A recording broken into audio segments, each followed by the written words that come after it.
going over some of the most viral moments from the Rogan Poilievre interview. Plus, I might just cherry pick one or two that I like for whatever reason, starting with this clip here about kind of multiculturalism. That's so Canadian. Yeah. But, you know, the great thing about Canada is we've always sorted our shit out peacefully. Like the Protestants and Catholics tore each other's eyeballs out in Europe for like hundreds of years. And then we came to Canada and just got along. And that's the great thing about Canada is like you can come, you know, Muslims and Jews, Christians, Protestants and Catholics, Hindus and Sikhs.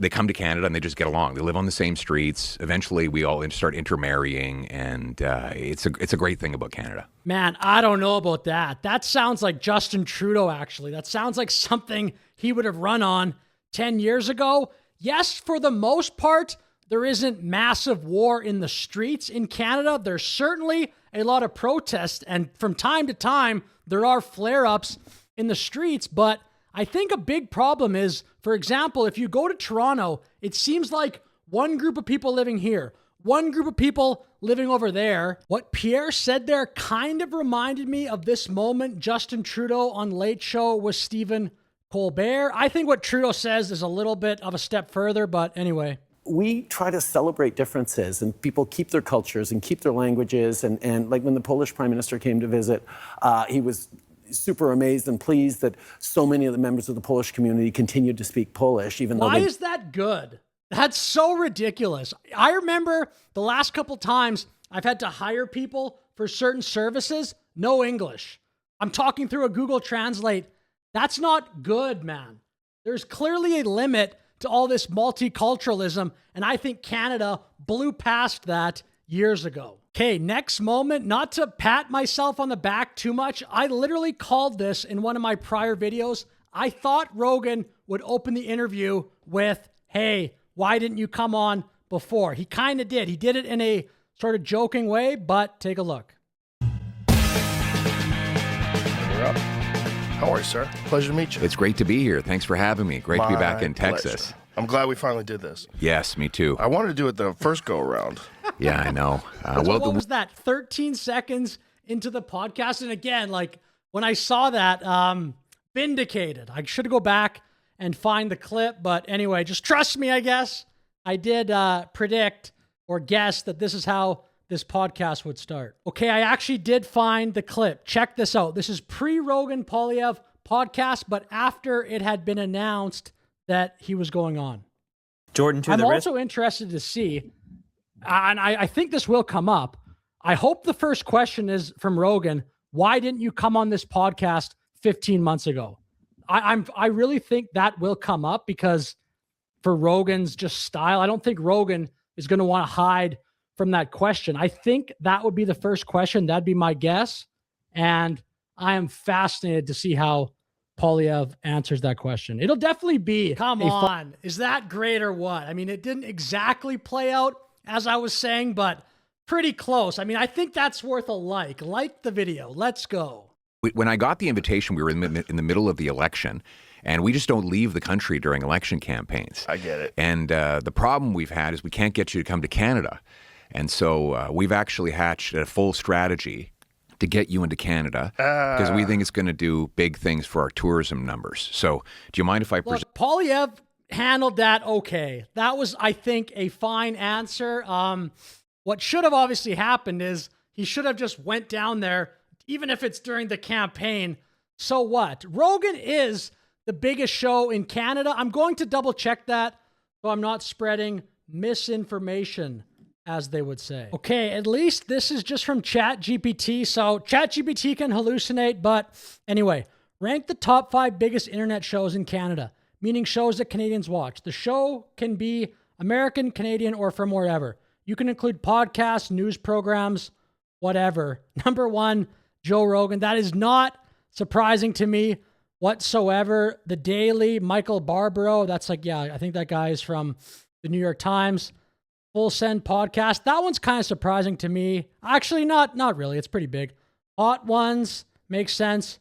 Call Her Daddy, number 5. That would be what I would have guessed. I would have guessed Joe Rogan, even though it's an American show, would be number 1 in Canada. So Obviously, why didn't Poilievre do it during the campaign? But anyway, that's old news. I found this compilation on X, Carney side by side with Poilievre. It centers around when Poilievre mentioned on Rogan he wasn't going to criticize Carney on foreign soil. So I keep saying to the Prime Minister, steal my ideas. But he doesn't want to. I won't criticize him on foreign soil. I understand. But we have a mutual That's respect. such a Canadian thing to do. That is a very Canadian thing to do. I'll say this. Yes. There is a type of politician.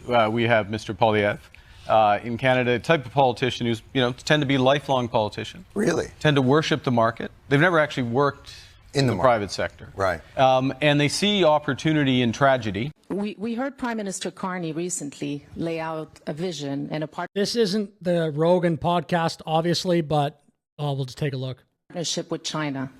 So when you think about, the strains in the relationship of the United States, and I think that's partly why he did that. Well, I'm not going to disparage my Prime Minister on foreign turf, so I won't counter his position here. Look, I think it's a mistake not to criticize Carney on foreign soil. I think that's just putting yourself in a box needlessly. If you want to be charitable to Poilievre, you could maybe say his strategy is to try to shake the reputation of being combative or being confrontational. Maybe he thinks that'll help his poll numbers if he's seen as more calm, as more chill. I mean, I don't know. I don't agree with the strategy, but maybe that's what they're thinking. One can speculate. I'll play just one more clip from Carney on the Daily Show with Jon Stewart. This is pre-Canadian election. So Pierre Poilievre, when COVID started, his reaction was,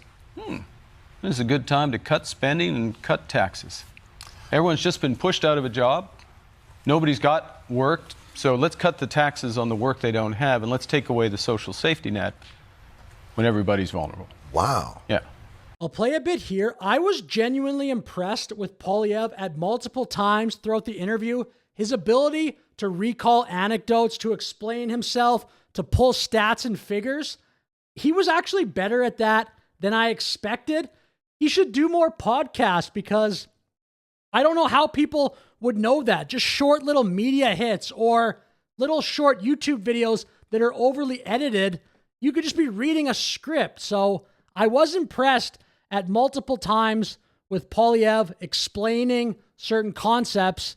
Here's one, Fort McMurray comes up. I've seen some of the oil extraction that they've done up in Alberta where you look at the area, it looks like scorched earth. No. It's the most responsible oil extraction in the world. But when you see these, what is that one area that often gets criticized? Fort Mac. Is that what it is? Yeah, they're open pit mines. You open up a that's mine, it. you take out the bitumen, you separate the sand from the oil.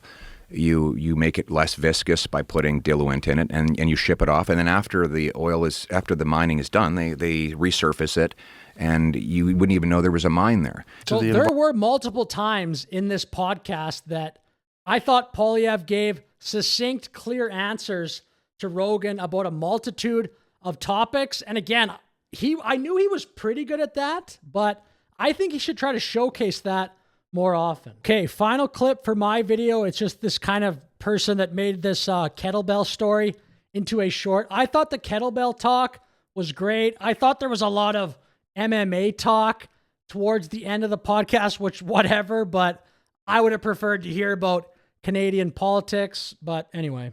Wow, that's crazy. So it was just accidental that they made this very functional tool for fitness? Why did the Russians come up with this? It turns out they used it as a counterweight at the farmer markets. You'd go to a farmer's market, you want to buy some barley or some potatoes, but you don't know if you're actually getting the real weight. So they'd have a scale, a balancing scale, and they'd put the kettlebell on one side and the produce on the other, and then you knew you got the right amount. And then, of course, they have these big farm fairs, and they're showing off their horses and their cattle and stuff. You had these big Russian farmers who want to show how strong they were, so they would pick them up and do all kinds of displays with them. And then the Russian army took it on, the Soviet army took it on, and then that's where Pavel picked it up and then brought it over the Atlantic and introduced it to America. Wow, I've heard that guy before on podcasts. Pavel Tsatsouline, I think, is how you say his name. But yeah, I like the kettlebell talk, the MMA stuff, whatever. I feel like if you're on the biggest show, why not talk about politics for the entire time, but probably a minor complaint. So some good, some bad in the interview for Poilievre. I still didn't love it, but in the days following the interview, I've kind of mellowed out on the overall performance. My initial response was quite negative because I thought he came across as painting Canada a little bit too rosy, not being critical. I still feel that way, but maybe I'd give Poilievre's performance a 5 out of 10, whereas before I probably would have said 3 out of 10. But let me know your thoughts in the comments. Thanks for watching. Please like, please subscribe. Have a great day.